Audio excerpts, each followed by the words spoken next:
আদব বুদ্ধি মহব্বত এবং আজমের সাথে সর্বশেষ আপন আপন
আমার চিহ্ন রয়েছে, তোমরা কি আমাকে দেখো না?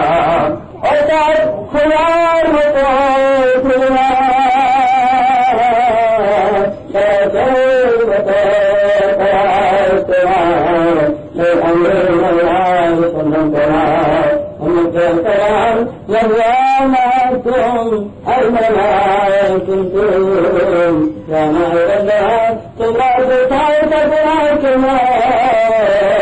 আমি মেরা করে সঙ্গে শুনেছি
বিপদে পতিত আমি মাওলার কাছে জানাই আমি মাওলা তোমাদের বিপদ করে আমার বান্দা তোমাদের মাঝে কে আছো আজি মাওলার বন্ধু হতে চাও আমার শেষ হতে চাও আমার হতে চাও সময় আমি মাওলার কাছে ফরিয়াদ জানাই আমি তোমাদেরকে আমার বলি হিসাবে তার আমার আশের বেড়া ও আমার গাছের বেড়া এখন আর শুয়ে থাকেন না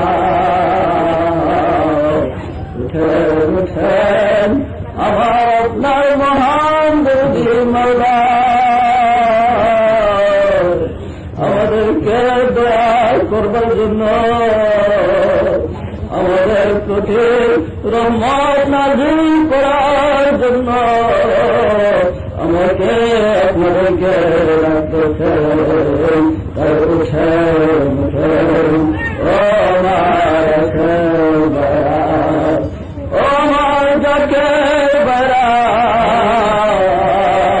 রহমতের সময় পড়ে যায় প্রায় ঘুমাবার সময় এই সময় আল্লাহকে পাওয়ার সময় এই সময় নিজের গুনাহ মাফ করার সময় এই সময় তো বলে পরিবর্তন করার সময় তার উঠেন উঠেন রহমতের পায়ে বসলাম এবং বলাকে রহমান বলাকে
আপনার ঘুমাবার সময়, এই সময় আল্লাহকে পাওয়ার সময়, এই সময় গুনাহ মাফের সময়, এই সময় তওবা কবুলের সময়।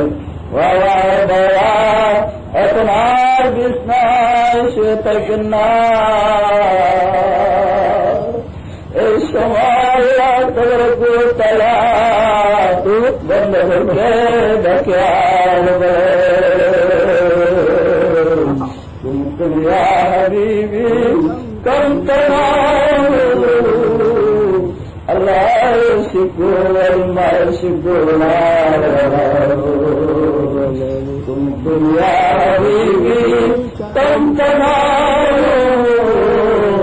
الليل والنهار لا ينام كنتم يا حبيبي كم تنام الشمس والقمر لا ينام الله سبحانه وتعالى বন্দাদেরকে ডাকে আবেন, উঠো উঠো আমার আশিকে দোলরা, তোমরা ঘুমাও কতকাল, আশেক মাসুকরা কখনো ঘুমায় না। উঠো উঠো আমার আশিকে দোলরা, তোমরা ঘুমাও কতকাল, চন্দ্র সূর্য কখনো ঘুমায় না।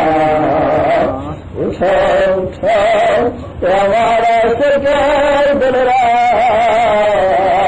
তোমরা ঘুমাও কতকাল, রাত্র দিন কখনো ঘুমায় না। আর তোমরা আমি মওলার আশিকে কেমন করে শুয়ে থাকো, আমি মওলা তোমাদের দাস শুনবার জন্য, আমি মওলা তোমাদের দরখাস্ত মঞ্জুর করার জন্য, আমি মওলা তোমাদের ফরিয়াদ কবুল করার জন্য আমার আরো ছেড়ে যায় সামায়ের দুনিয়ার মধ্যে তশরিফ এনে তোমাদেরকে ডাকি, তোমরা আমি মওলাকে ডাকো। তাই ভাইরা উঠে আর ঘুমায় থাকেন না, ও আমার ভাইরা, আমার আপনার জন্য এমন একটা গুনার দিন আসতেছে, যেদিন চিরগুণ গুয়ে পড়ব, যে গুণ ঘুমালে আর কেউ আমাদেরকে জাগাইবে না। আত্মীয় স্বজন, মা বাবা, ছেলে মেয়ে কেউ আর ডাকবে না। সবাই ওই 3.5 হাত সাদার কাপড় দিয়ে মুড়ে,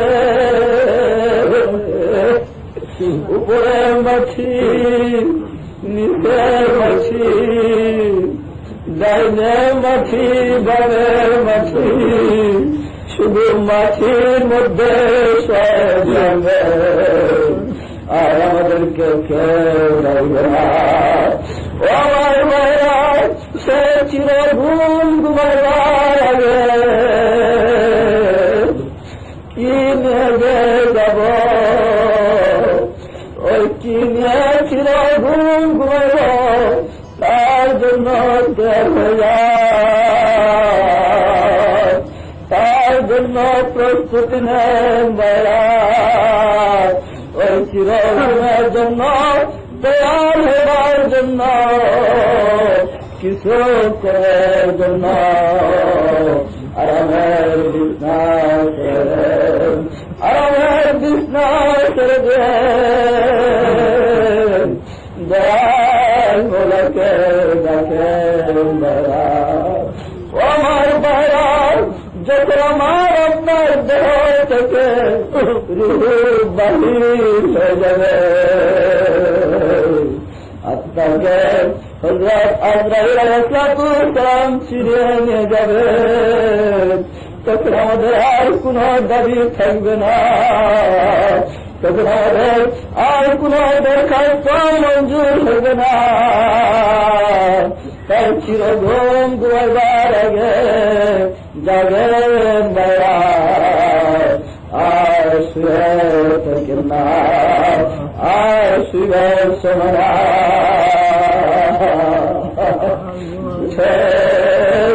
দয়াল মাওলাদের আমাদের দরখাস্ত কবুল করার জন্য, আমাদের ফরিয়াদ কবুল করার জন্য তামাম দুনিয়া অর্থাৎ যে আকাশ আমরা দেখতে পাই, সে আকাশে আসিয়া আমাকে আপনাদেরকে ডাকতেছে আর বলতেছে, আমার ছেলেরা তোমরা ঘুমাও কতকাল, আশেক মাসুকরা কখনো ঘুমায় না। তাই বেলা উঠে উঠে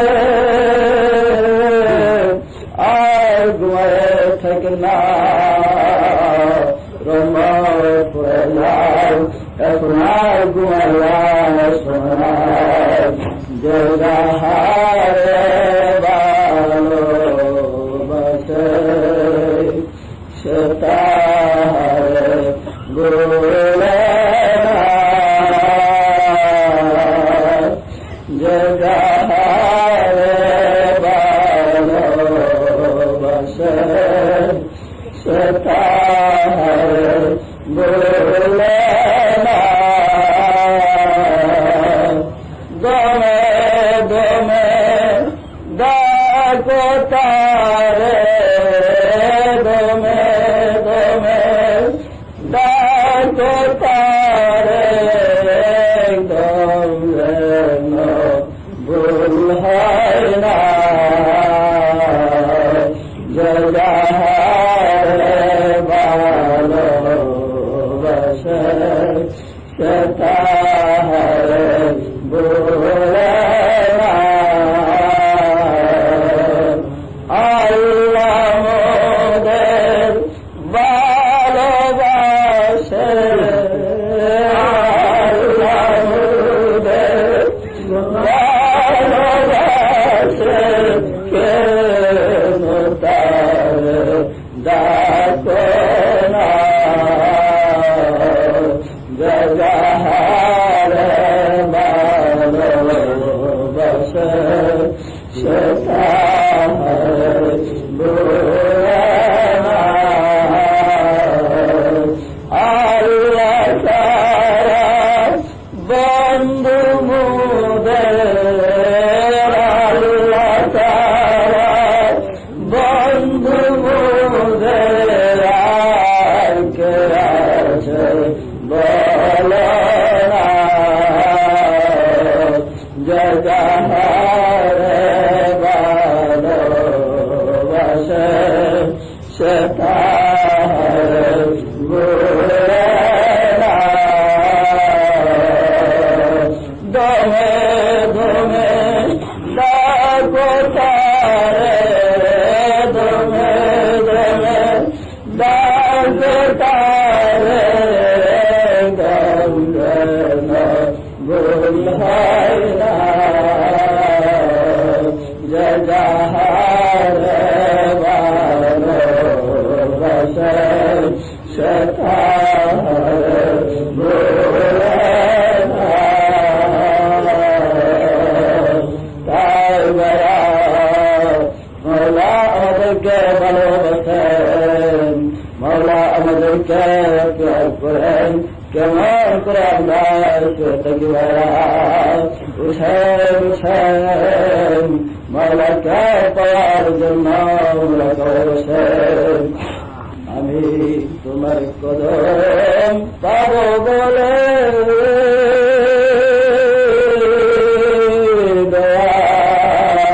দয়াল কাছে পেয়েছি, আমি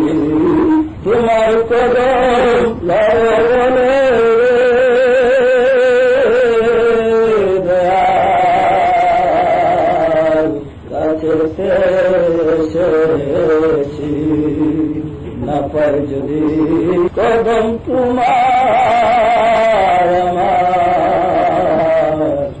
উপায় হবে কি না পাই যদি কদম তোমার আমার উপায় হবে কি আমি তোমার কদম পাব বলে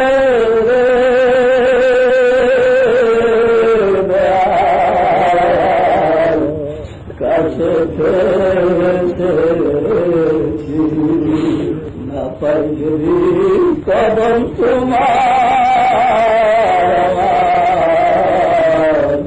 উপায় হবে কি না পাই যদি কদম তোমার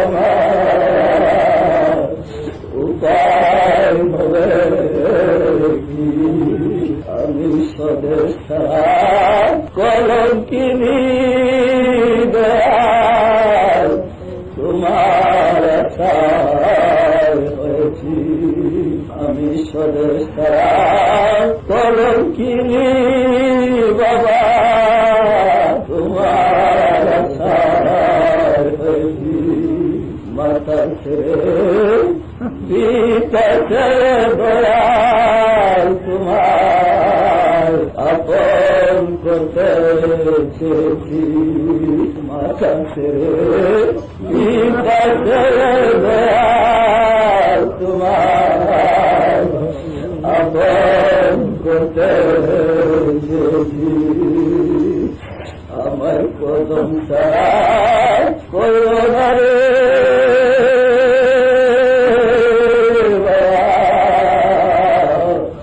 এই গোলামের বিনতি আমার কদম ছাড়া করোনা রে দয়াল এই গোলামের বিনতি আমি তোমার কদম পাব বলে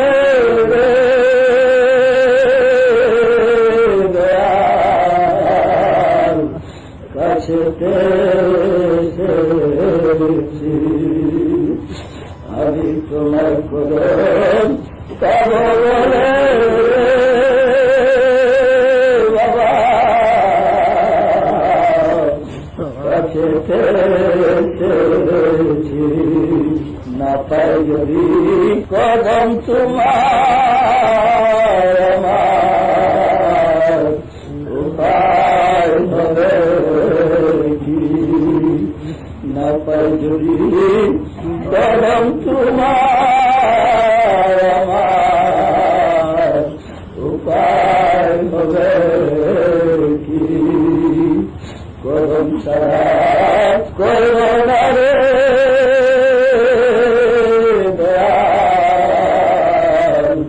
এই মাহবুবের মিনতি আমার কদম ছাড়া করোনা রে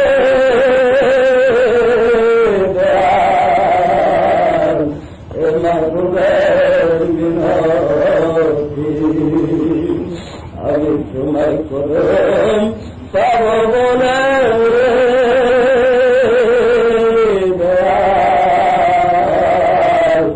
কাছেতে এসেছি কি খেলা খেলাইছ দয়াল মানব কুলে আসিয়া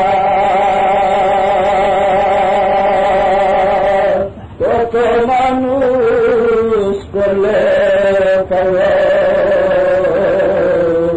আপন রূপ দেখায় খেলা খেলেছ দয়ালে কি খেলা খেলেছ দয়াল মানব কুলে আসিয়া কত মানুষ করলে আপন রূপ দেখায় কি খেলা খেলেছ দয়ালে দিলে তুমি আরো সেতে আহম্মদ নাম লয়া চন্দ্র পাড়ায় জনম নিলে মোজাদ্দেদ কি খেলা খেলে মানব কুলাসিয়া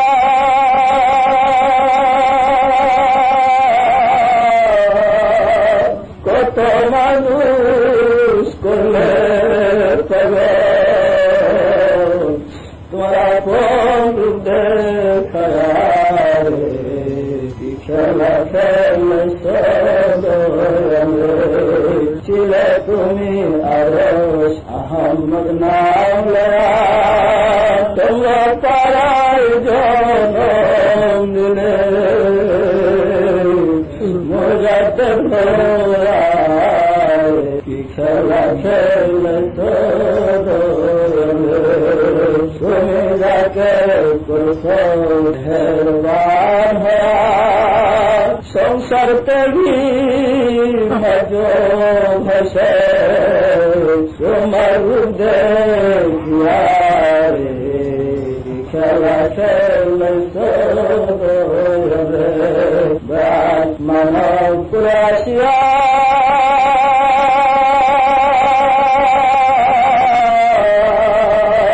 কত মানুষ করলে পাল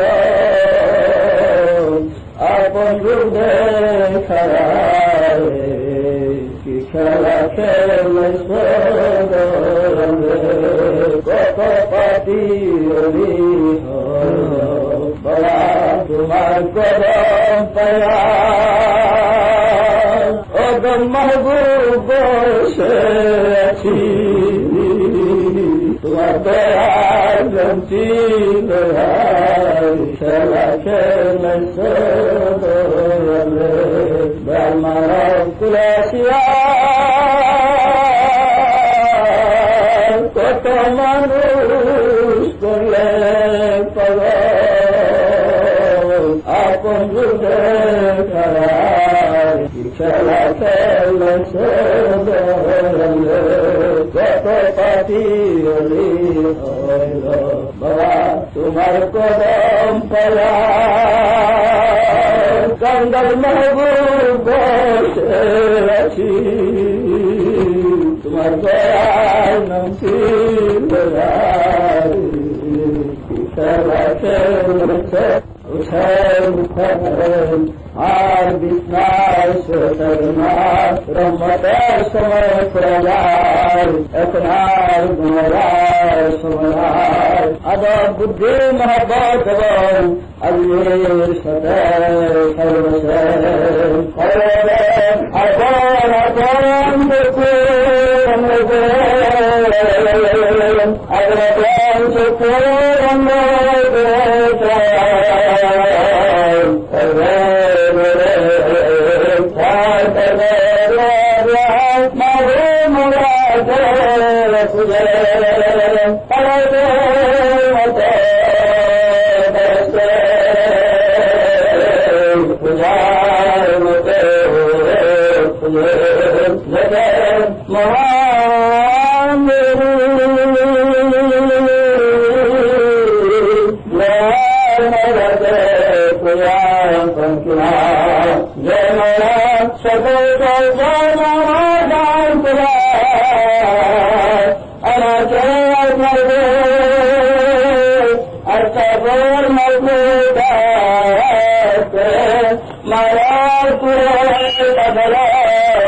আমার চিহ্ন রয়েছে তোমরা কি আমাদের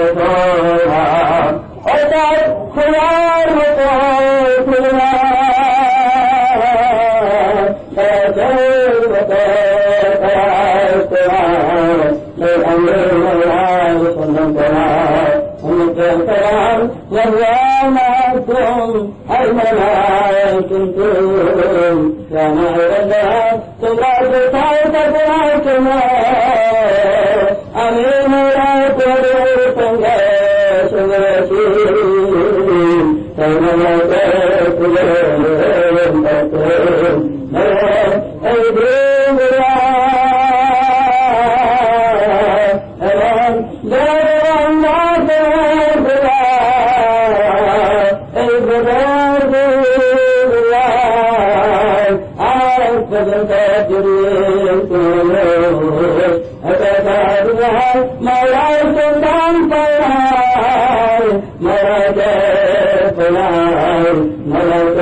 প্রদান করবে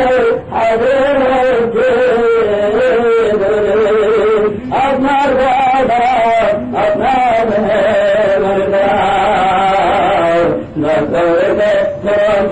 পুরাণ করে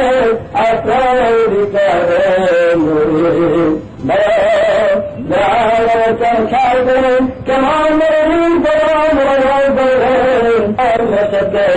আপনারা সাদা কামড়ের করছে লক্ষ লক্ষ মানুষের মানুষ চিন্তা করছে তিরুপত মহাশক্তি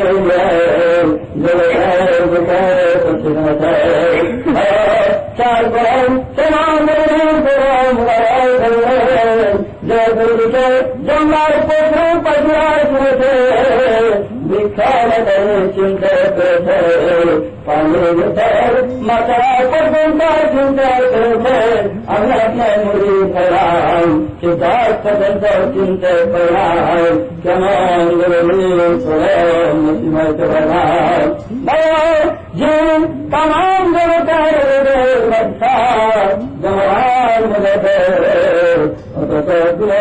সাধারণ মানুষের মতো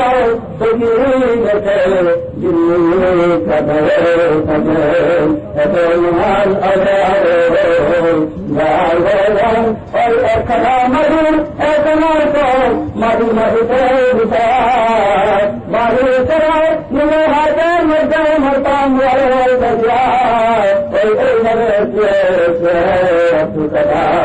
চিন্তা করে দেবেন কেমন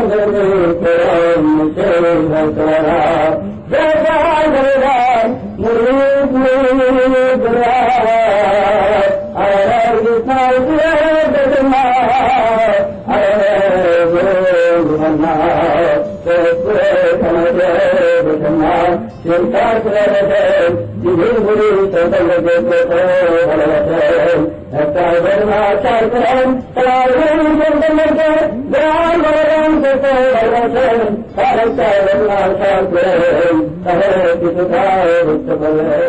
একটা ঘটনা খেয়াল করেন।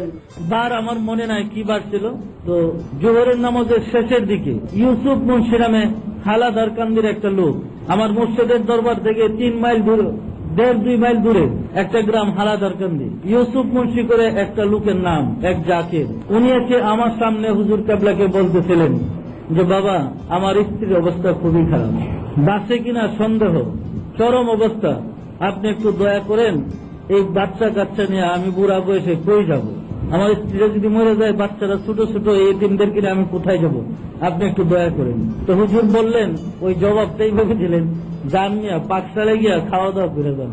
উনি বলতেছে আমার স্ত্রী মরে যায়, হুজুরে বলতেছে পাকশালে গিয়া খাওয়া দাওয়া করে যান। সে আর পিছিয়ে পিছিয়ে ঘুরতেছে, তা আমি ইশারা দিলাম এই গা যান, খাইতে বলছে খাইয়া যান গিয়া। তো তার স্ত্রী মরে যাচ্ছে, সে কি খেতে পারে? তা আমি বুঝাই বললাম হুকুম দিতে যান, কিছু তাবারও খেয়ে যান। তো উনি গিয়া খাওয়া দাওয়া করে অল্প কিছু খেয়ে আমাকে বললেন যে হুজুর আপনি একটু ব্যবস্থার লোক দিয়ে ব্যবস্থা করে দিন। আমি বললাম ঠিক আছে, আপনি চিন্তা করেন, আমি ব্যবস্থা করে দেব না। আমাদের দরবার শরীফে কিছু লোক ছিল, ওনারে সলভ করতে পারতেন, জটিল কেস থাকলে বসে ব্যবস্থা করলে আল্লাহ দয়া করে মাফ করে দিতেন। তো এই গ্রুপটাকে আমি বসাইতাম, আমাকে মনে বলে দিতে, আমি বললাম ঠিক আছে সন্ধ্যার সময় ব্যবস্থা করে দেবেন, আপনি যান। উনি চলে গেলেন। যাওয়ার পরে আসরের আজান হল, হুজুর কেবলা উজু করে মসজিদে এসে বসলেন। আমরাও মসজিদে গিয়ে ঢুকলাম আসরের নামাজ পড়ার জন্য। মসজিদে যখন ঢুকলাম আসরের নামাজ পড়ার জন্য, এমন সময় দৌড়াইতে দৌড়াইতে ওই ইউসুফ মুন্সির ছেলে ছুটে আসলেন। আয়সা মসজিদের দরজায় দাঁড়ায় হুজুর কেবলাকে বলতেছেন যে হুজুর আমার আম্মা ইন্তেকাল করেছে। তখনও তার পিতা বাড়ি গিয়ে পৌঁছে নেই, ওই এখান থেকে রওনা দিছে দরবার থেকে, আসতে তার পিতাকে খবরটা দিতে তার আম্মা ইন্তেকাল করেছে। তো হুজুর কেবলা তখন আমরা জমাতে নামাজ পড়ি নাই, সংবাদটা পাইয়া বারবার বলতেছে লোকটা মরেই গেল, মরেই গেল, আরে অসুবিধা তো, এই ছোট ছোট বাচ্চা নিয়ে কি করবে সে। আরেকবার বলতেছে লোকটা মরেই গেল, মানে বারবার বলতেছে। তা আমার একটু সন্দেহ হলো, মরে গেছে তুই মরে যাওয়াটাই স্বাভাবিক, একটা মানুষ মরবে না, তুমি বারবার বলতেছে কেন মরেই গেল, লোকটার তো বাড়ি অসুবিধা। আমার একটু সন্দেহ হলো যে এইরকম কোনদিন বলতে এরকম করতে কোনোদিন দেখে নেই। আজকে এরকম বলার কারণ দেখেন আল্লাহর সাথে যোগাযোগ থাকলে লাভ কি। বারবার বলার পর একসময় আমাকে বলে এখনো নামাজ শুরু হয় নাই, নামাজের আগে উনি গল্প করতেছিলেন। একবার আমার বললেন মাহবুব মিয়া এক কাজ করেন, আয়সা যখন খবর দিয়ে গেছে নামাজ পড়াবার জন্য মারা গেছে, তো যাই নামাজ পড়ার জন্য জানাজা দেওয়ার জন্য আমাদের এখান থেকে একজন লোক পাঠিয়ে দেন। আমাকে নির্দেশ করলেন। তো মহসেন কারি করে নাম আমাদের একজন ওই লোক ছিলেন, মহসেন কারি সাহেব। আমি ওনাকে বললাম কারি সাহেব আপনি ওনার জানাজা দেওয়ার জন্য চলে যান। হুজুর কাবলা বলতেছে এখন যাওয়া লাগবে না, মাগরিবের পরে খাওয়া দাওয়া করে গেলেই চলবে, এখন যাওয়া লাগবে, কারণ আত্মীয় স্বজন আসবে, তারপরে লোকজন আসবে, দেরি হবে তো। মাগরিবের পরে উনি খাওয়া দাওয়া করে গেলেই চলবে, আসর নামাজের সময় গেলে চলবে। বললাম ঠিক আছে। তো ওনারে দায়িত্ব দিয়ে দিলাম আপনি টাইম মতো চলে যান, আমার ডিউটি শেষ। আসর চলে গেল, আমরা আসরের নামাজ পড়লাম, মাগরিব হলো, মাগরিবের নামাজ পড়লাম। উনি খাওয়া দাওয়া করে আসর নামাজের সময় ওই জায়গায় মানে হালাদার কান্দি ইউসুফ মুন্সির বাড়িতে গেলেন। যাওয়ার পরে যার জানাজা পড়তে গেছে গিয়া দেখে সে বৈশা দিচ্ছে। কি আজীব ব্যাপার বলেন, এখন সে কি বলবে? ঘটনা হচ্ছে মাগরিবের পরে, সে তো মারা গেছে মানে আসরের নামাজের আগেই। তখন আত্মীয় স্বজনকে খবর দিচ্ছে, বাড়িতে কান্দাকাটি কাপড় দিয়ে চাদর দিয়ে মুখ ঢেকে রাখছে। মাগরিবের পরে যখন তাকে গিয়েছে ওই গোসল করাইবার জন্য নিয়ে যাবে, লাশ তো সবাই তো দেখতে মারা গেছে। মাগরিবের পরে যখন গোসল করাইবার জন্য নিয়ে যাবে, ওই কাপড় উঠে যখন ধরছে তার মানে একটু নড়াচড়া দেওয়া, এরপরে আস্তে আস্তে সে স্বাভাবিক করে বৈশা বসে। বৈশা পড়ার পরে সে জিজ্ঞাসা করতেছে কি হয়েছে, আপনারা কি করতেছেন, কান্নাকাটি করতেছেন?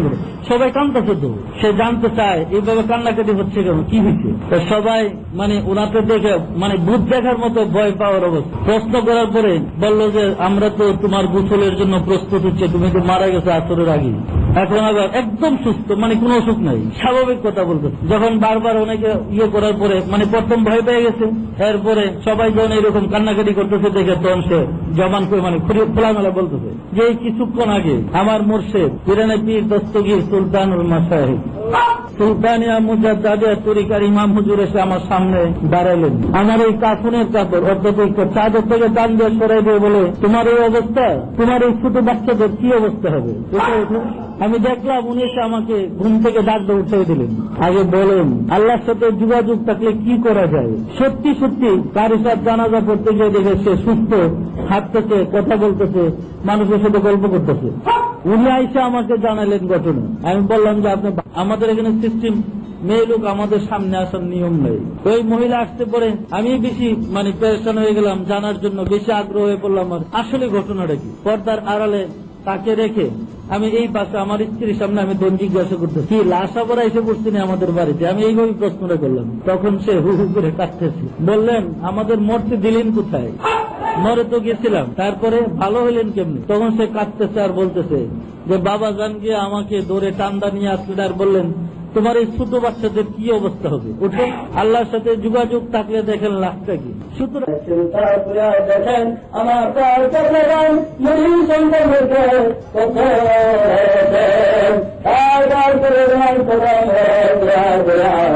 মিসকিন সাজা করে দিন মুক্তিয়া আমাদের মাতার দিয়ে মিশন করলাম মুসলমান মুসলমান মুরিয়ার কলম উম্মতি উম্মতি বলেছিলেন ভাষায় এখনো কেন্দ্র কেন্দ্র উম্মতের জন্য জর্দার হইতেছে আমার বেড়া বেটার দরদি নবীর খুঁজা কামড়া যেমন দার নবীর উম্মত আমার আপনার নসিব হয়েছে বেড়া যেমন দরদি নবীর উম্মত আমার আপনার নসিব হয়েছে। আমাকে আপনাদেরকে নবীর কথা ভালোবাসেন। একটা ঘটনা খেয়াল করেন, 1 তারিখে হযরত জাবের রাদিয়াল্লাহু তাআলা আনহু আল্লাহর নবীর কাছে আরজ করলেন, ইয়া রাসূলুল্লাহ দয়া করে গোলামের বাড়িতে দাওয়াত কবুল করে নিন। আল্লাহ রাসূল দাওয়াত কবুল করলেন। জাবের রাদিয়াল্লাহু তাআলা আনহু বাড়িতে এসে ছেলেপুলে স্ত্রী পরিজনকে নিয়ে পুরা বাড়ি সুন্দর করে ঝাড়ু দিয়ে পরিষ্কার করে নিলেন, আতর গোলাপ জল ছিটালেন। আজকে আমার বাড়িতে রাহমাতাল লিল আলামিন তশরিফ আনবেন। খুশিতে সে আত্মহারা। এমন সময় জাবের রাদিয়াল্লাহু তাআলা আনহু নবীজির খাবারের ব্যবস্থা করার জন্য, মেহমানদারি করার জন্য ঘরে রাখা, বাড়িতে রাখা একটা খাসি জবাই করে প্রস্তুতি নিতেছিলেন। জাবেরের ছেলে আব্দুল্লাহ, আব্দুল্লাহকে সাথে নিয়ে হযরত জাবের রাদিয়াল্লাহু তাআলা আনহু তার পালের সুন্দর একটা খাসি ছিল, সেই খাসিটাকে নিয়ে বাপ বেটা দুজনে জবাই করলেন। খাসিটার চামড়া ছুললেন, গোশত সুন্দর করে কুটে নিলেন। স্ত্রীর কাছে এসে দিয়ে বললেন, সুন্দর করে পাক করে নাও, ভালো করে মাংস বোনা করে নাও, আমাদের নসিব খুলে গেছে। রাহমাতাল লিল আলামিন দয়া করে আমাদের বাড়িতে তশরিফ আনবে। এর চেয়ে বড় আনন্দ আমাদের জন্য, এর চেয়ে বড় ঈদ আর হতে পারে না। জাবের রাদিয়াল্লাহু তাআলা আনহুর স্ত্রী ওই খাসিকে সুন্দর করে বোনা করতেছেন, উনি সারা বাড়িতে আতর গোলাপ জল ছিটিয়ে অপেক্ষা করতেছেন তখন নবীজি আসবেন। একবার পাকের কাছে আসে, আরেকবার ছুটে যায় রাস্তায়, তাকে দেখে তখন নবীজি আসবেন। কিছুক্ষণ পরে জাবের রাদিয়াল্লাহু তাআলা আনহুর ছোট ছেলে সে ঘুম থেকে জেগে গেল। বড় ভাইকে বলে, মিয়া ভাই খাসি কিভাবে জবাই করেছো? দুই ছেলে, ছোট ছেলে বড় ছেলেকে বলে, মিয়া ভাই আমাদের খাসি কিভাবে জবাই করেছো? তো বড় ছেলে ছুরিটা হাতে নিয়ে ছোট ভাইকে নিয়ে যেখানে খাসি জবাই করেছিলেন ওই জায়গায় নিয়ে গেলেন। ছোট ছেলে বলতেছে, কিভাবে খাসি জবাই করেছো? বড় ছেলে বলে, তাহলে তুমি খাসির মতো শুয়ে যাও দেখাই। ছোট ছেলে খাসির মতো শুয়ে গেলেন। জাবের রাদিয়াল্লাহু তাআলা আনহুর বড় ছেলে আব্দুল্লাহ ছোট ভাইকে শোয়া গলায় ছুরি চালাই দিলেন। ছোট ছেলে গলা কাটা হয়ে গেল, খাসি জবাই হয়ে গেছে।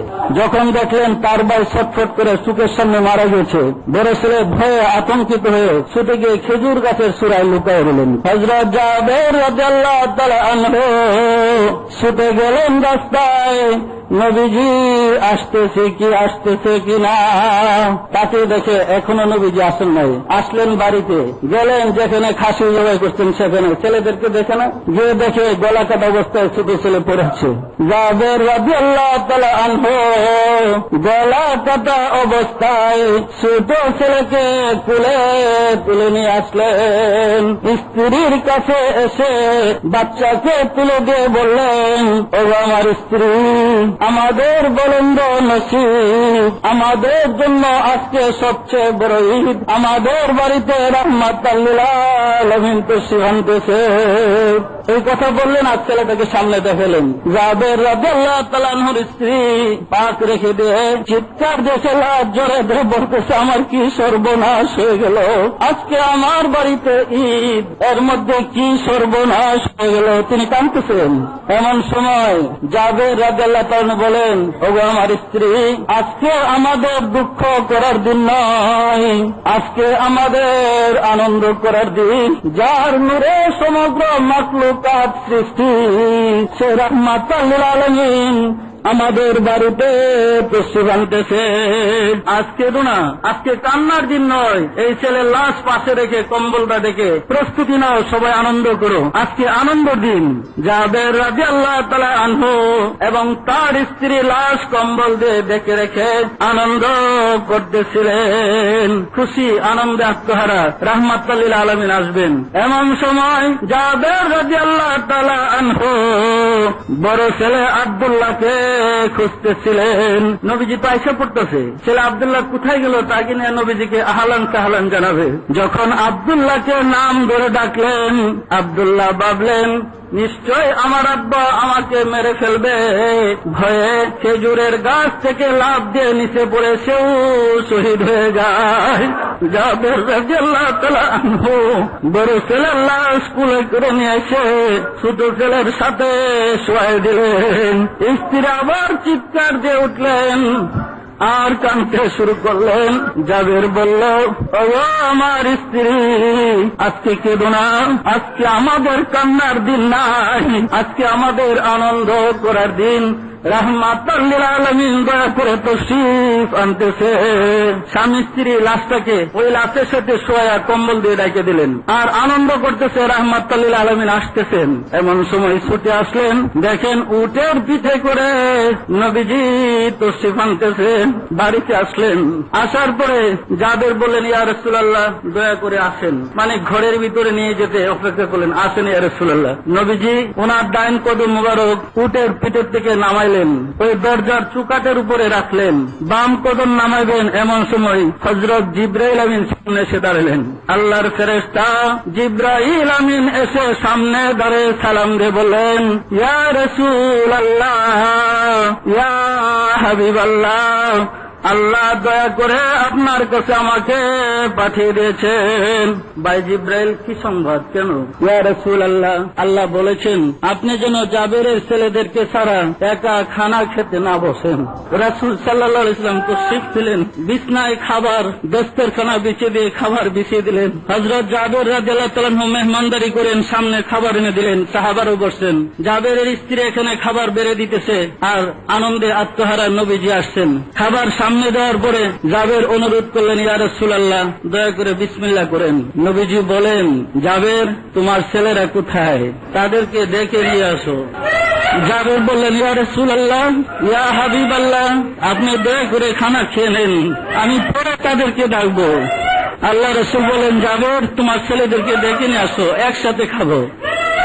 তখনও জাবের বলেন, ইয়া রাসূলুল্লাহ আপনি খানা শেষ করে নেন, আমি পরে এদেরকে ডেকে আনতেছি। আল্লাহ রাসূল বলেন, হে জাবের, তোমার ছেলেদেরকে ছাড়া আমি খানা খাবো না, কেননা জিবরাইল ফেরেশতা এই মাত্র আমাকে খবর দিয়ে গেলেন আমি যেন তোমার ছেলেদেরকে নিয়ে একসাথে খানা খেতে বসি। বলার পরে জাবের এবং তার স্ত্রী হু হু করে কেঁদেছিলেন, ইয়া রাসূলুল্লাহ আমার ছেলেদেরকে কোথায় পাবো? তারা যে দুনিয়ায় বেঁচে নেই, তারা দুইজন যে শহীদ হয়ে গেছে। রাসূল সাল্লাল্লাহু আলাইহি ওয়াসাল্লাম বসা থেকে উঠে দাঁড়িয়ে গেলেন, দাঁড়িয়ে বললেন, হে জাবের, তাদের লাশ কোথায় রেখেছে আমাকে দেখাও। জাবের আগে, নবীজি পিছিয়ে পিছিয়ে যাইতেছেন। ওই পাকঘরের পিছনে যেখানে কম্বল দিয়ে ঢেকে রেখেছে ওইখানে গিয়ে দেখাই দিলেন, এখানে দুই ছেলে। আল্লাহ রাসূল কম্বলের উপরে হাত মোবারক রাখলেন আর বললেন, হে জাবেরের ছেলেরা, তোমরা কি দেখো না তোমাদের আব্বা আম্মা আমি মুহাম্মদকে কত ভালোবাসে, আমি কষ্ট পাবো বলে তারা আমাকে জানায় নাই তোমরা মরে গিয়েছো। উঠো বাবারা, শীঘ্র উঠো, আমি তোমাদেরকে নিয়ে একসাথে খানা খাবো। নবীজি কম্বল সরে যখন ডাক দিলেন, দুই ছেলে লাভ হয়েছে নবীজির দুই কদম মুবারকে ধরে ধরলেন। জাবের রাদিয়াল্লাহু তাআলা আনহু কাঁদতে কাঁদতে অস্থির হয়ে বললেন, সাহাবায়ে কেরামগণ কাঁদতে কাঁদতে অস্থির হয়ে বললেন। জাবের রাদিয়াল্লাহু তাআলা আনহুর দুই ছেলেকে নিয়ে নবীজি খাবার সামনে চলে আসলেন, এসে বসার জায়গায় বসলেন। সবার সামনে খাবার। রাসূল বললেন, বাবারা তোমরাও খাও আমার সাথে। একসাথে জাবেরের ছেলেদেরকে নিয়ে সাহাবায়ে কেরামদেরকে নবীজি খেতে শুরু করলেন। খাওয়ার সময় বললেন, হে সাহাবারা, তোমরা যে খানা খাচ্ছ, মাংস খাওয়ার সময় হাড়গুলা চিবিয়ে খেও না, চুষে চুষে খাও। এইভাবেই খাওয়া দাওয়া শেষ হলো। হাড়গুলা একত্র রাখার পরে নবীজি পবিত্র হাত মোবারক হাড়ের উপরে রেখে বলল, হে জাবেরের খাসি, তুমি জানো না তোমার মালিক আমি মুহাম্মদকে কত ভালোবাসে, আমাকে কত মহব্বত করে, তুমি জিন্দা ও তোমার মালিকের হয়ে যাও। সাথে সাথে খাসি লাফ দিয়ে উঠে দাঁড়িয়ে গেলেন। দয়াল নবীর উম্মত আমার আপনার নসিব হয়েছে বেড়া, কেমন দরদি নবীজির উম্মত আমার আপনার নসিব হয়েছে। আমাকে আপনাদেরকে নবীজি কত ভালোবাসেন। একটা ঘটনা খেয়াল করেন, আশা করি বুঝতে পারবেন দয়াল নবীজি কত ভালোবাসেন। একবার রাসূল পাক সাল্লাল্লাহু আলাইহি ওয়াসাল্লাম ঈদগাহ মাঠে নামাজ পড়বার জন্য রওনা করেছিলেন। নামাজ পড়তে রওনা করিয়া রাস্তায় বাহির হয়ে মনে পড়ল কলিজার টুকরা নয়নের পুতলি হাসান হুসাইন রাদিয়াল্লাহু তাআলা আনহুমার কথা মনে করার সঙ্গে সঙ্গে রাসূল পাক সাল্লাল্লাহু আলাইহি ওয়াসাল্লাম মা ফাতিমা রাদিয়াল্লাহু তাআলা আনহার বাড়িতে তশরিফ নিলেন। ওইখানে গিয়ে হাসান হুসাইন রাদিয়াল্লাহু তাআলা আনহুমাকে ডাকলেন। হাসান হুসাইন রাদিয়াল্লাহু তাআলা আনহুমা লাফার কুলে বসিয়ার দুইজনেই নবীজির গাল মুবারকে চেহারা মুবারকে চুমু খাইতেছে। তখন গাল নবীজি ফরমান দিলেন, ও আমার কলিজার টুকরারা, ও আমার ননের পুতলেরা, আজকে ঈদের দিন, যাও তোমাদের আম্মাজানের কাছে গিয়ে বলো তোমাদেরকে নতুন জামা পরে দিতে, আমরা ঈদগাহ মাঠে নামাজ পড়তে যাব। এই কথা শুনিয়া হাসান হুসাইন রাদিয়াল্লাহু তাআলা আনহুমা মা ফাতিমা রাদিয়াল্লাহু তাআলা আনহার খেদমতে গিয়ে হাজির হয়ে ফরিয়াদ করেছিলেন, ও আম্মাজান, ও আম্মাজান, নানাজান ঈদগাহ মাঠে নামাজ পড়বার জন্য যাইতেছে, আমাদেরকে দয়া করে নতুন জামা কাপড় দেন, আমরা নানাজানের সাথে মাঠে নামাজ পড়তে যাব। দুই ছেলে দুই ব্যক্তিকে যখন মা ফাতিমা রাদিয়াল্লাহু তাআলা আনহাকে জড়া ধরিয়া জামার জন্য দরখাস্ত করেছে, মা ফাতিমা রাদিয়াল্লাহু তাআলা আনহা দুই চোখের পানি দিয়া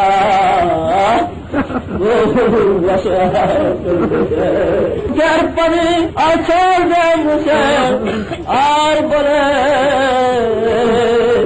আমার কলিজার টুকরা, আমার মনের পুতুলরা, আমি কোথা হতে তোমাদের জামা কাপড় দেব? আমার ঘরে যে এমন কোন সম্বল নাই, এমন কোন ব্যবস্থা নাই, তোমাদেরকে কোথা হতে জামার ব্যবস্থা করে দেব? বাবারা, যাও যাও, তোমরা দয়াল নবীজি তোমাদের নানা জানের কাছে গিয়ে বলো, তিনি ইহ পরকালের বাদশাহ, তিনি যেন তোমাদের জামার ব্যবস্থা করে দেন। হাসান হুসাইন রাদিয়াল্লাহু তাআলা আনহুমা দৌড়ে রাসূল পাক সাল্লাল্লাহু আলাইহি ওয়াসাল্লামের কদম মুবারকে হাজির হয়ে ফরিয়াদ জানালেন, ও দয়াল নানাজান, আমাদের নতুন জামা কাপড় কিনে দেন। আমি জানের কাছে বলার সঙ্গে সঙ্গে আমি মুখের পানিটা বুক বসাইতেছে, আপনার কাছে পাঠিয়ে দিয়েছে। আপনি আমাদের, আপনি ইহ পরকালের বাদশাহ, আপনি দয়া করে আমাদেরকে নতুন জামা কিনে দেন। রাসূল পাক সাল্লাল্লাহু আলাইহি ওয়াসাল্লাম যখন কলিজার টুকরারা নতুন জামা কাপড় চেয়েছে, তখন বসে বসে ভাবতেছে, আরে কোথা হতে হাসান হুসেনের জামার ব্যবস্থা করব? আমার কাছে তো কোনো পয়সা নাই, আমি কিভাবে ব্যবস্থা করি? এই নিয়ে নবী পাক সাল্লাল্লাহু আলাইহি ওয়াসাল্লাম ভাবতেছিলেন।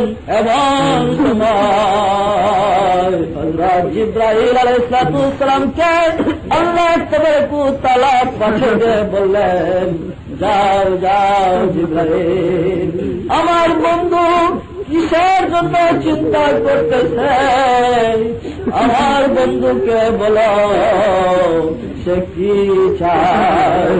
হযরত জিবরাইল আলাইহিস সালাম সালাম দিয়ে বলা, আসসালামু আলাইকা ইয়া রাসূলুল্লাহ, ইয়া হাবিবাল্লাহ, আপনি কিসের জন্য ভাবতেছেন? আল্লাহ আমাকে আপনার নিকটে পাঠিয়েছেন। রাসূল পাক সাল্লাল্লাহু আলাইহি ওয়াসাল্লাম তখনই ফরমাইছিলেন, ও ভাই জিবরাইল, হাসান হুসাইন জামা কাপড়ের জন্য চিন্তা করতেছেন। তাই জিবরাইল সালাম ফরমালেন, ইয়া রাসূলুল্লাহ, ইয়া হাবিবাল্লাহ, আপনার চিন্তিত হইবার কারণ নেই, এক্ষুনি আমি তাদের জামা কাপড়ের ব্যবস্থা করতেছি। সঙ্গে সঙ্গে বেহেশত হইতে দুইজনের জন্য দুইটা জামা কাপড় নিয়ে চলে আসলেন। একখানা সবুজ আর একখানা কালো, দুইখানা জামা নিয়ে আসলেন। হাসান রাদিয়াল্লাহু তাআলা আনহু সবুজ জামাখানা নিয়ে নিলেন, আর হুসাইন রাদিয়াল্লাহু তাআলা আনহু বলে, আমি কালো জামা নেব না, আমাকে লাল জামা কিনে দিতে হবে, লাল জামা এনে দিতে হবে। এই কথা শুনে হযরত জিবরাইল সালাম সঙ্গে সঙ্গে লাল জামা এনে দিলেন। তারা নতুন কাপড় পরিয়া নবীজির সঙ্গে জামাতে নামাজ পড়তে গেলেন। নামাজ শেষ করিয়া বাড়ি ফিরিয়া নবীজি হুজরাত তাদের বাড়িতে বসে বসে ভাবতেছিলেন, আল্লাহ তাবারক ওয়া তাআলা লাল এবং সবুজ জামা কেন পাঠালেন। এমন সময় হযরত জিবরাইল আলাইহিস সালাম একখানা নূরের খাতা আর একখানা নূরের কলম নিয়ে সামনে তশরিফ আনলেন। সালাম দিয়ে বলে, আসসালামু আলাইকা ইয়া রাসূলুল্লাহ, ইয়া হাবিবাল্লাহ, আপনি আপনার গুনাহগার উম্মতের নাজাত চান নাকি আপনার কলিজার টুকরা হাসান হুসাইনকে চান? জবাব দিলেন, আমি আমার কলিজার টুকরা নয়নের পুতুলদের দিকে তাকাই না, আমি চাই কেমন করে আমার গুনাহগার উম্মতকে নাজাত করা যাবে। তখন জিবরাইল আলাইহিস সালাম বললেন, ইয়া রাসূলুল্লাহ, ইয়া হাবিবাল্লাহ, দয়া করে খাতায় দস্তখত করে দেন। রাসূল পাক সাল্লাল্লাহু আলাইহি সাল্লাম ওই মোহরের আংটি দিয়া ওইখানে দস্তখত করে দিলেন। তারপরে হযরত জিবরাইল আলাইহিস সালাম মা ফাতেমা রাদিয়াল্লাহু তাআলা আনহার খিদমতে গেলেন, গিয়ে বললেন, ওগো ফাতেমা, আপনি আপনার আব্বাজানের গুনাহগার উম্মতের নাজাত চান নাকি ওই আপনার কলিজার টুকরা নয়নের পুত্র হাসান হুসাইনকে চান? ফাতেমা রাদিয়াল্লাহু তাআলা আনহা জবাব দিলেন, আমার আব্বাজানের গুনাহগার উম্মতকে কিভাবে নাজাত করা যাবে, আমি তাহাই কামনা করি। তখন ওই জিবরাইল আলাইহিস সালাম ফাতেমা রাদিয়াল্লাহু তাআলা আনহার দস্তখত নিলেন। তারপরে হযরত আলী কারিমুল্লাহ ওয়াজহুর সামনে গিয়ে হাজির হয়ে বলেন, ইয়া আলী কারিমুল্লাহ ওয়াজহু, আপনি আপনার কলিজার টুকরাদেরকে চান নাকি আপনার রাসূল, আপনার নবী, আপনার রাসূলের গুনাহগার উম্মতের নাজাত চান? হযরত আলী কারিমুল্লাহ ওয়াজহু ওই তেনাদের মতো জবাব দিলেন। জিবরাইল আলাইহিস সালাম সামনে খাতা ধরে বললেন, এইখানে দস্তখত করে দেন। হযরত আলী কারিমুল্লাহ ওয়াজহু কলম হাতে নিয়ে যখন দস্তখত করতেছিলেন, এমন সময় রাসূল পাক সাল্লাল্লাহু আলাইহি ওয়াসাল্লাম ঠিক লাগতে পারেন না। রাসূল পাক সাল্লাল্লাহু আলাইহি ওয়াসাল্লাম আর কান্নাকে থামায়া রাখতে পারেন না। নবীজি ওজর নয়নে কাঁদতে শুরু করলেন। নবীজির কান্না দেখে সাহাবায়ে কেরামগণ উঠে পুরে কাঁদতেছিলেন। অনেকক্ষণ কান্নার পরে যখন কান্না চলে যায়, মা ফাতেমা রাদিয়াল্লাহু তাআলা আনহা নবীজির কাছে ফরিয়াদ জানালো, ওগো আব্বাজান, আমরা তো দস্তখত করার পরে আমার স্বামী যখন দস্তখত করে তখন আপনার কেমন ভাবে কাঁদতেছে আপনার কি হয়েছে রাসূল পাক সাল্লাল্লাহু আলাইহি ওয়াসাল্লাম সুখের পরিমাণ মুবারক মুছে আর বলতে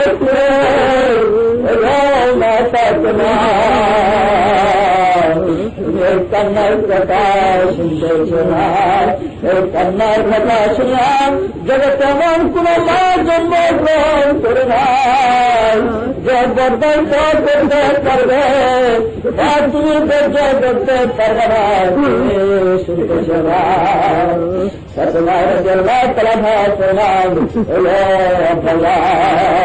সে ইতিহাস যত কঠিন হোক না কেন আপনার বলেন আপনারা দেখবেন আমি এই কথা বলার রাসূল পাক সাল্লাল্লাহু আলাইহি ওয়াসাল্লাম চোখের পানি মুছে আর বলতেছিলেন আমার নিজের হাতে আমি নিজে এখন লিখে দিয়েছি আমার সবচেয়ে প্যারা আমার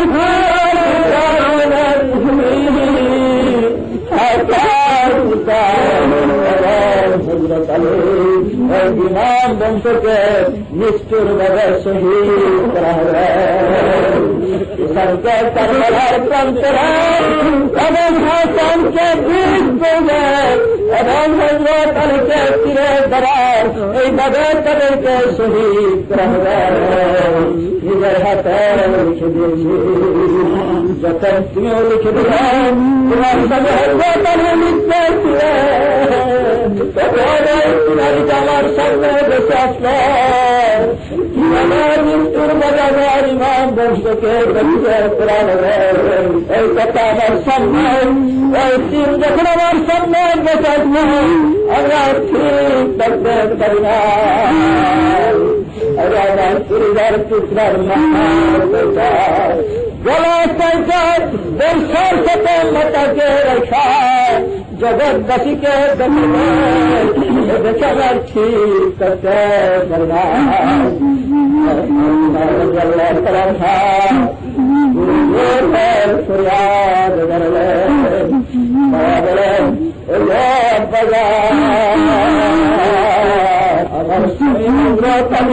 আমার ছেলে পরিবার টুকরা যাবে কি অপরাধ তাদেরকে এমন নিষ্ঠুর অপরাধ করেছেন আপনার তখন রসুল পাক কেন্দ্র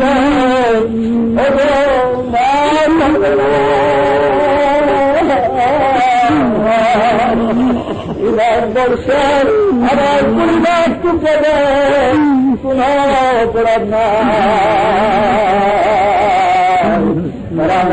পাঁচ পঞ্জাব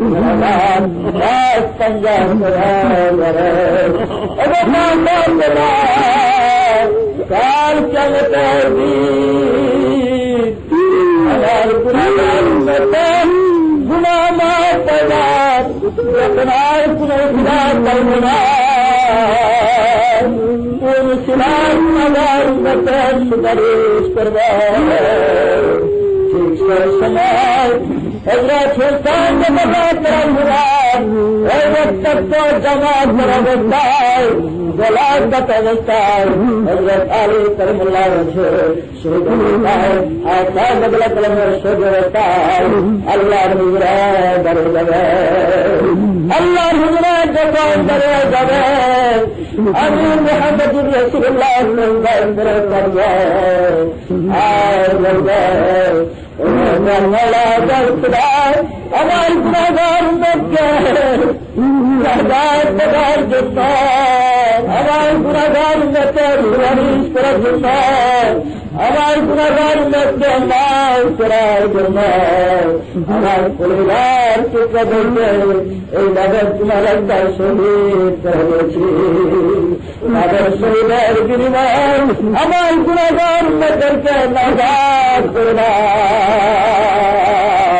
তাদেরকে মাফ করে দাও। তাই বাবা চিন্তা করে দেখেন আমাকে আপনাদেরকে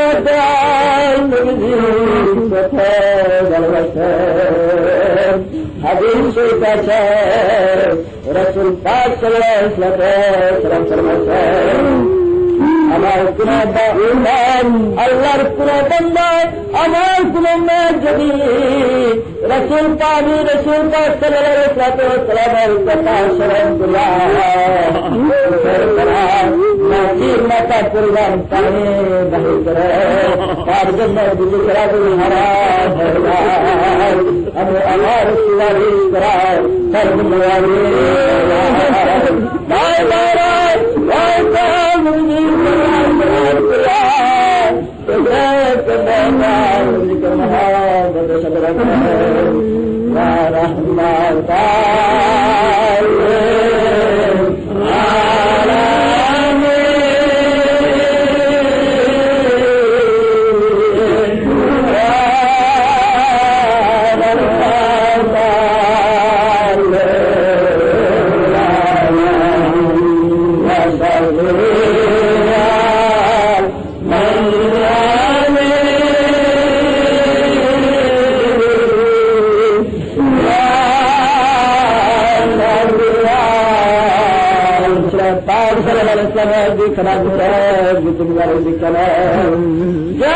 মুবারকার জন্য আরশে আল্লাহ 70,000 बंदे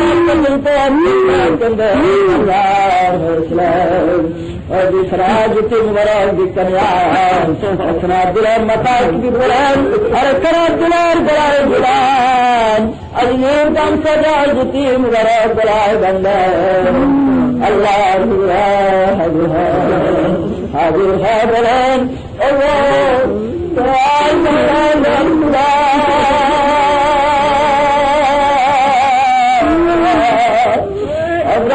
सुनावाल करते परिवार जब हमरा तुम्हार बड़े हाजिर होगा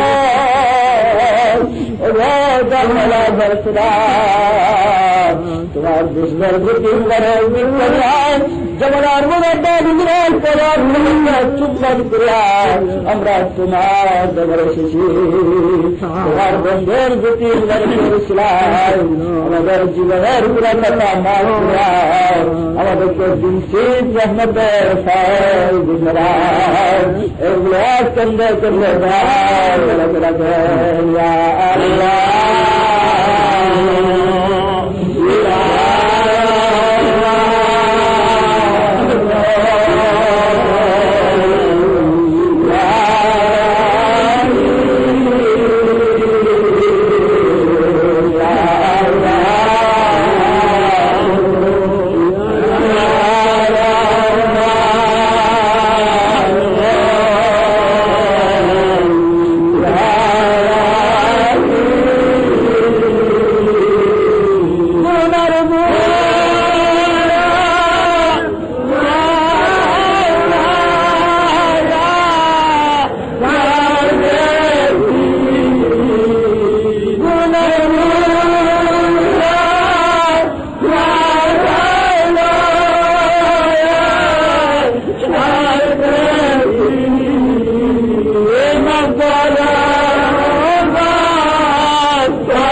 কারণ ভাইরা যাইতেছি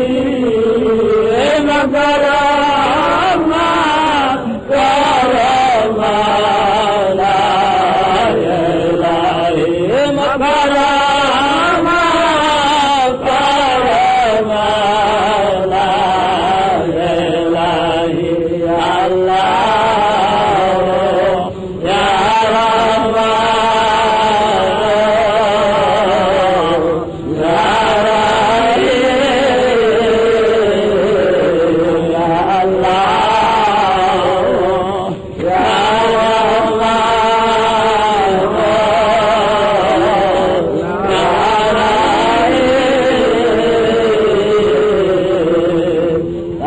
খেয়াল করেন রহমতের ফায়দ আল্লাহ তবারক ওয়া তাআলার কোতালে যায় রাসূল পাক সাল্লাল্লাহু আলাইহি ওয়াসাল্লামের সিনামুর ফিরা আমাদের দয়াল মুজাদ্দিদ আল ফয়সালী রাহমাতুল্লাহ আলাইহি সিনামুর ফিরা এই পরিকার কোন বিদায় সিনামুর ফিরা বর্তমান জামানার মুজাদ্দিদ আমাদের দয়াল বাবাজনের দিল মুবারকের নালায়া রহমতের ফায়দ আমাদের দিলে বন্ধে খেয়াল করেন রহমতের ফায়দ আমাদের দিলে বুড়িয়া আমাদের দিল আল্লাহর রহমতে ভরপুর হইতেছে আমাদের পিতা আল্লাহর খাস রহমত নাযিল হইতেছে খেয়াল করেন যার দলে তোমার সবাই সেখানে রহমতের ফায়দ পুরা আল্লাহ আল্লাহ আল্লাহ আল্লাহ আল্লাহ আল্লাহ আল্লাহ আল্লাহ আল্লাহ আল্লাহ আল্লাহ আল্লাহ আল্লাহ আল্লাহ আল্লাহ আল্লাহ আল্লাহ ইসমে জাত জিকির হইতেছে খেয়াল করে শুনতে চেষ্টা করেন।